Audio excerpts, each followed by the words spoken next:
Namaste. Today I want to tell you a story. It is the story of creation. It is the story that I have come to understand after years and years, 18 years of not only studying yoga, but studying different disciplines in the East as well as religions in the West. Because when I started out on this journey, I was curious. What did create us? How did we come about? I'd heard the Big Bang Theory, but the deeper I went into this path, connecting to me, the light, the divine that is already me, the more I understood that there is something bigger. And this is the story I've learned. Now, you don't have to believe in this story, just listen to it. Just think of it as a story. For me, it started out as a story, and the deeper I went into meditations, that more the story became a self-realization and then a truth for me. For you, you can just leave it as a perspective, a story, or if you're on this path, a lot of this will resonate with you. It's a big story. It takes a lifetime to learn it. I'm still learning the details of it. So I'm just going to give you the outline and the foundation. So bear with me, because it's pretty big. So once upon a time, there was the Absolute. The Absolute is known as the non-ending, never-changing, blissful non-existence. It is known as the Absolute. To others, it is known as... Let's just keep it there. Let's keep it as the Absolute. Now, the reason we call the Absolute non-existence is that its simplest explanation is because something doesn't exist unless there is something to compare it with. So, for example, we can't understand light unless there is darkness. We can't understand full unless we have emptiness. If there is nothing, then there is just non-existence. It is the same for us humans. We only know we exist because there is something outside of us that allows us to see ourselves in it, that makes us understand that we exist. So one day, the Absolute had a thought. I don't know if it was sleeping or what it was doing, but it was just existing in its non-existence. And if we put it in the form of the story, one day the Absolute thought, I want to create and I want to experience myself, because unless there is duality, I can't experience who I am, what I am, and I cannot create. So the Absolute had a thought. Remembering, thought is the most powerful vibration in the world. And when that Absolute had a thought, it created a vibration. And out of that vibration, it started to move what we call the gunas, forces. There are 3 of them that are known to us in yoga, which is Rajasic, Tamasic, and Sattvic. Each is a different force. For Rajasic, it is the force of movement. Tamasic is the force of transformation.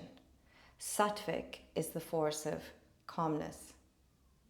But before the Absolute had a thought, these 3 forces were in complete balance. They did not move, and therefore, as a result, there was nothing except the Absolute and the non-existence. So the Absolute had a thought, and a vibration came out. And when that vibration resonated as a result of that thought, because every thought is a vibration, these gunas began to move, and they exerted a force upon matter. Now, that vibration is often known as Om. In some disciplines, I have finally learned that it is known as the Holy Spirit. Spirit. But I'm just going to call it Om here. And in that vibration of Om, that Absolute, its consciousness, needed tools to create. Because we cannot create. I cannot create a book without the tools of writing and books, and we cannot create paintings without the tools of paint and paintbrushes. Well, the Absolute needed a tool to create, so it harnessed nature. Now, in some disciplines, when they talk about how creation came about, that vibration and those forces that started to move created a friction in the air, and you started off with the element of space, which was the absolute.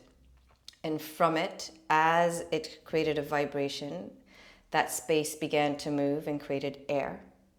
And as that air began to move, there was a friction which created fire.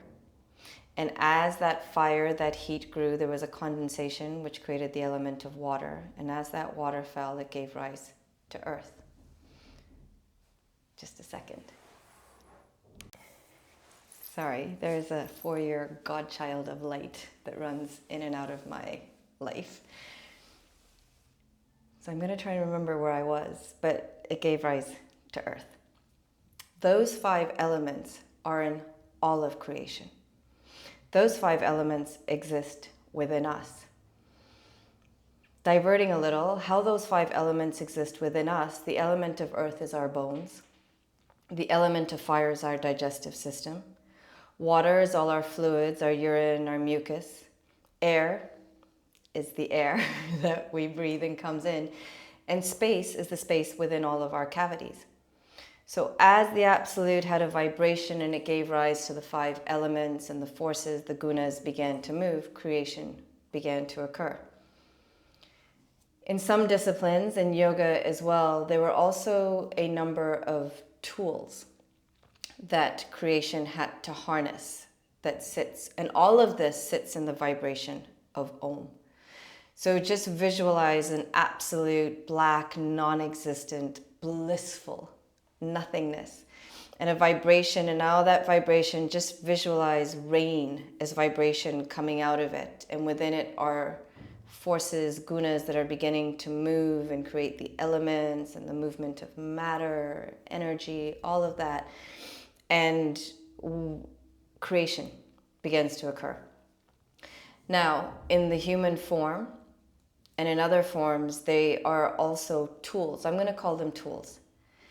Tools that allow for creation to create, for the absolute to create. So for example, in the humans, some of those tools are the 5 senses: nose, eyes, ears, mouth. They are the senses of being able to move, grasp, procreate, excrete, speech. Then on top of that, there is the mind, the ego, the elements. All of these are tools that were used to create. Now,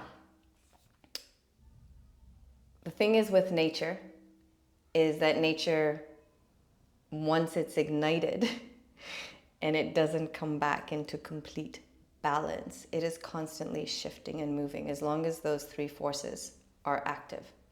And in every single being, those 3 gunas either exist as all 3 of them, or 1 of them, or 2 of them, but those forces are within all of creation.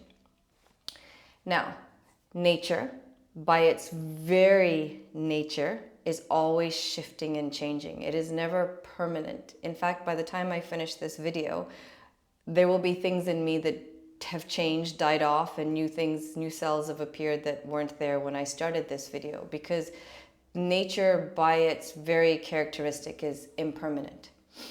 So think of the absolute, all these creative forces that are part of Om is just starting to create and move, but it needs an intelligence. It needs a plan. So for example, you can't write a book without Shakespeare's intelligence of picking up the tools and then using those tools to create something. Othello, The Tempest, a book. Same thing. Nature is being ignited, it starts to create, but now it needs an intelligence to guide it, to guide that creation. At that point, the absolute creates a god. I like to think of it as a Shakespeare or a director of a movie. And that god is a manifestation of the absolute, and it is the tool, the intelligence that the absolute uses to put an intelligence into creation. Now, in a lot of disciplines, in the West, they use God. In Islam, it's Allah, Ishwara, Jowa. There are a lot of different universe, whichever. I'm just going to use universe. So the absolute creates a God, which I'm going to know as the universe. The universe is the intelligence. Now, Because nature is always shifting and moving, the universe cannot get embroiled in nature. Because if it gets embroiled in nature, there's a very good chance that nature will take over and it'll disappear, like it has in us. How nature, the human form, is part of all of those tools, all of those forces. It is just shifting, changing all the time, and it is just nature. And then there's an intelligence in it, and for most of us, we can't find that intelligence. It's lost under like layers and layers of ignorance, rubble, dirt. So then what happens is the universe sits above Om, but it needs to put in an intelligence into Om so that it can guide nature to go where it wants to go, to create how it wants to create. Now, in the West, that is often known as Christ consciousness. It can be known as Krishna consciousness, individual consciousness, the Son of God, any of those. I'm just going to call it consciousness. In the West, it's taken me a while to understand that that's what that Trinity is. That there's God, the universe, the Son of God, consciousness, the Holy Spirit, Om, the creative force. Now, the reason we call the universe, consciousness, God, the Son, a male is because it is the masculine energy. Because in order for any creation to happen, there has to be the will, the desire, the force to allow that creation to happen. And that is the masculine energy. In this world, we have attached the word man to that masculine energy and all the stuff that comes with man. We attach so many things to the word man. Some of it is not positive. And as a result, when we call God or the Son man, we are immediately going like, why is it a man? Why isn't it a woman? Please know it is a masculine energy. Om, nature, is a feminine energy. It is the creative force. It is why the feminine that sits in this female human form has the ability to create. We are the creative force. Now, one cannot live without the other. I can create, but unless there is the will to create and to move that creation in the direction it's meant to go, that creation will just sit. Will has a will to create, but unless it has the creative force, it'll just sit around thinking all day without really making anything. So one cannot exist without the other. So that's how the story of creation began. The Absolute wanted to create. Now there was a duality, so it could experience itself. And so as in addition to holding on to human nature and grabbing the tools of it to create, it enlisted the help of Maya. Maya is illusion. The illusion that everything is separate. Because remember, think of it, we are all just one. We are all part of this beautiful cosmic dream that the Absolute is having and creating magnificence. You only have to look around our world to know how magnificent its creation is. But it needed to enlist illusion. Because if we were all, think of my fingers as being 10 humans, and as a result of there being 10 of us, we can reflect against each other and know we exist. But if we were all to become the one that we are, we would not exist anymore. We would just be nothing. So that is the illusion that we sit in, that we think is a truth, that you are separate from me, but actually we're not. We are just one. One thought, one vibration, one consciousness. But there is an intelligence that sits in all of us. So now, in all of nature, when the Absolute created this magnificent, they all follow an inherent intelligence and go where they're supposed to go and do what they're supposed to do, and they use nature as a glove. So humans, if you think of the human body as a glove, there is an intelligence in it. And when that glove and that intelligence connects, that intelligence uses that glove to go wherever it's meant to go. And that works that way in all of nature, except in humans. Because in humans, the Absolute got a little creative and gave us free will. Above our animal instinctual brain, it created a thinking brain, which gave rise to free will, the ability to choose. The Absolute figured that when it did this, we would choose the path of light, consciousness, intelligence, that we would become the conduits for the Absolute's creation, and we would create and live in bliss and happiness. And that's not what happened. Because of free will, a lot of us chose to sit in our desires, in our instinctual body, in the external, and in sitting in the human form, we lost connection to our pure, true selves, because we are just divine beings. We are divine, we are light. There's no need to seek it outside of us. It is actually us. That's who we already are. And this journey of yoga, or any other journey you take, is actually to move past everything and come back to who you already are. So it's like you have fallen into an earthquake and there's all this rubble on top of you, and you can't find you and nobody else can find you, and you have to claw your way out of it to reconnect with you. But that's not what we choose. So in ending this part of the story, what the goal was that at some point when all of us connected to our true intelligence, our consciousness, the way Krishna was pure in the consciousness. So when Krishna came down, or Christ came down, or Buddha, they came down as pure consciousness, and they understood how to use the human form to evolve, to create, to share, to give knowledge, to give truth.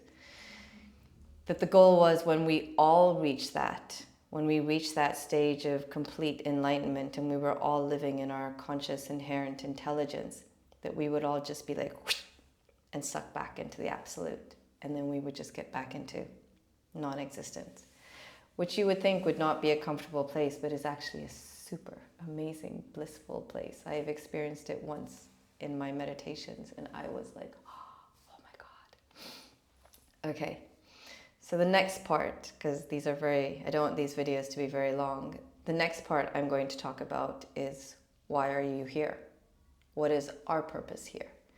And then the third part I want to tell you in this story, the ending of the story, is what happens when we die. And then when I finished all three parts, you will have a fabulous story, or a very different perspective as to why we are here. Namaste.